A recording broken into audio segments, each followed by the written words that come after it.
Programang ito ay rated SPG. Striktong patnubay at gabay ng magulang ang kailangan. Maaaring may masiselang tema, lengguwahe, karahasan, sexual, horror o droga na hindi angkop sa mga bata.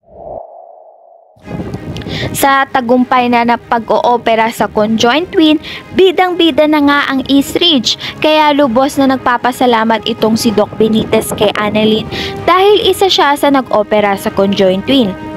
Pauwi na nga sila, ngunit itong si Zoe nagwala at sinabihan niya si Annalyn na tigilan na nga ang kanyang ina dahil pinahiya ng nanay ni Annalyn na si Lynette si Moira.